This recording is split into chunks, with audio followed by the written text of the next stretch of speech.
On August the 6th, the Ukrainian armed forces managed to invade Kursk region, taking control of a large territory and many prisoners of war.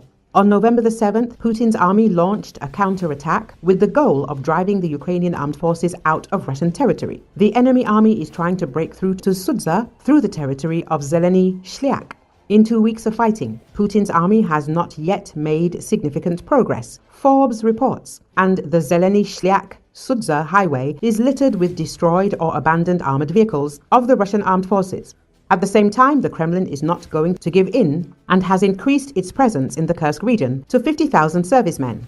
We are talking about units of the 155th Marine Brigade, the 76th, 83rd and 106th Airborne Brigades, which are fighting northwest of Zeleny Shliak. We expect a major Russian offensive on my flank in the Kursk region in the near future, wrote Kriegsforscher, a drone operator for the Ukrainian Marine Corps who supported the Ukrainian Corps in Kursk. Initially, Putin's plan were to knock out the Ukrainian armed forces by the end of February 2025, but the plans changed after Donald Trump was elected to the post of head of the White House. On the one hand, Putin already controls 11% of Ukrainian territory after the events of 2022, but at the same time, he does not want to give up even a small part of the Kursk region.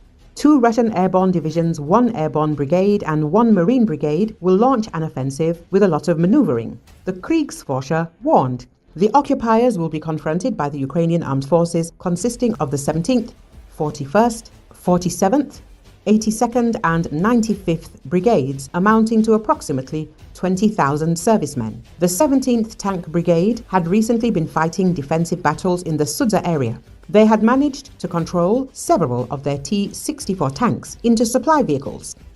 Footage from November the 16th shows a T-64 delivering ammunition to the Ukrainian armed forces at one of the positions, after which it opened fire on the enemy position with a 125mm gun. During its retreat to the base, the tank was attacked by an enemy drone. The armored vehicle itself was slightly damaged, but the crew survived and completed the combat mission.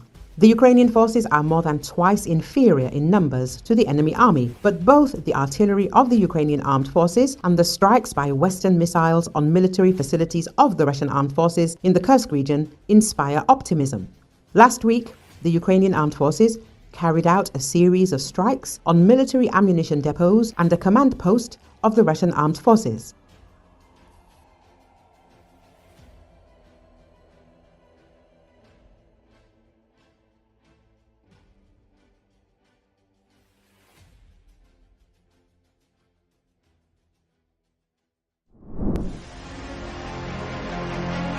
Russian occupiers are attacking the front in Nivas and Sixes. This was reported by Bild open data analyst expert Julian Robka. He drew attention to unusual footage from the front line. In one recording, 4 Russian soldiers stormed Ukrainian positions near Pokrovsk in a Vaz-2106. They all died. In another video, 3 Niva vehicles converted into military pickups went into the attack. They were also destroyed by Ukrainian drones, the analyst reported. Before this, Robka reported that due to a shortage of armored vehicles, Russian occupiers were delivering soldiers to the front line in Chinese golf carts. New footage shows that the Russians are not using armored vehicles, tanks, or Chinese cars to advance in Ukraine, but civilian Ladas, the observer stated. Robka noted that passenger cars must partially perform tasks intended for armored vehicles. This is an incredible task. We see from the Ukrainian footage that this leads to huge losses. These are impressive shots because the so-called Second Army of the world is forced to advance in Ladas. Robka jokes. So, Russian occupiers are storming Ukrainian positions using various types of military equipment, even Zhiguli vehicles. Russia's army attacked Ukrainian forces with explosive-laden old vehicles, the UK Ministry of Defense has said earlier. It noted several reports that Russian forces were using antiquated armored vehicles packed with several tons of explosives as vehicle-borne improvised explosive devices. These vehicles are then set on course to the Ukrainian front line, with the crew likely bailing out, the MOD explained. It claimed there is a realistic possibility that this tactic is the work of Chechen forces. Chechens are among a few groups fighting on both sides in the Ukraine war, hailing from a restive, semi-autonomous region in the Caucasus. Many of those fighting for Russia teamed up with Moscow to break the rebellion of their own people during the Second Chechen War, which lasted from 1999 to 2009. Russia has used Chechens to discipline and reportedly even execute dissenting soldiers, as well as to intimidate civilians in Ukraine. Many Chechens fighting on Kyiv's side, including some radical Islamists, fought against Moscow during past separatist wars. Chechen men fighting under Russia's flag are known as the Kadyrovsky, after the father of the leader of the Chechen Republic, Ramzan Kadyrov, often referred to as Putin's mad dog.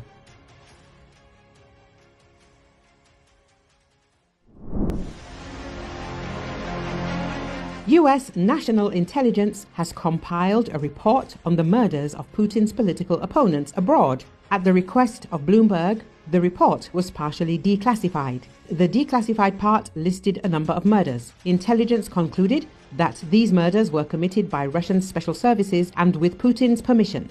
First on the list is the murder in 2004 in Qatar of the former head of the self-proclaimed Chechen Republic of Ichkeria, Zelimkhan Landabiev. The killers, Russian GRU officers Anatoly Belashkov and Vasily Bogachev, were sentenced to life in Qatar, but were then handed over to the Russian Federation, where they were to sit behind bars for the rest of their lives. However, in 2005, the Federal Penitentiary Service said it did not know where these people were. Then there is the murder of former FSB officer Alexander Litvinenko in London in 2006. He was poisoned with radioactive polonium and died of radiation sickness. The investigation in Great Britain named the immediate perpetrator of the murder as an officer of the main Directorate of Security of the Russian Federation, Andrei Lugovoy, who later became a State Duma deputy, and the murder itself as a special operation of the FSB. Also on the list is the 2012 murder in Britain of Russian businessman Alexander Perepilichny. He was a key informant in a money laundering case in Europe by Russian officials and was killed shortly before he was due to testify in court. A US intelligence report said he was poisoned, although British police found little evidence. The death of Luhansk militant commander of the Batman unit, Alexander Bednov, in 2015 is also mentioned. The armored bus in which Bednov was traveling was shot at by armed men. Bednov and his subordinates had previously refused to comply with the demands of the LNR leaders. US intelligence has suggested that Bednov and several other prominent L/DPR leaders were killed on orders from the Kremlin to consolidate its control over the occupied parts of Ukraine. US intelligence has stated that the Kremlin uses intelligence services abroad to kill those it considers a threat to its regime. It noted that in addition to the murders mentioned, there are others, but there is less data on them. US intelligence predicts that the murders of those who interfere with Putin are likely to continue. There are also plenty of high-profile murders within Russia itself that the Kremlin could be behind. It is worth recalling the death of Boris Nemtsov, an opposition figure who supported Ukraine and was a critic of the Putin regime. He was shot dead on February the 27th, 2015, in central Moscow, not far from the Kremlin. And in October 2006, Anna Politkovskaya, an opposition journalist, was killed. She was shot in the entrance to her building in the center of Moscow. The investigators were unable to establish the motives or the person who ordered the crime. One of the main areas of her work was the topic of Chechnya.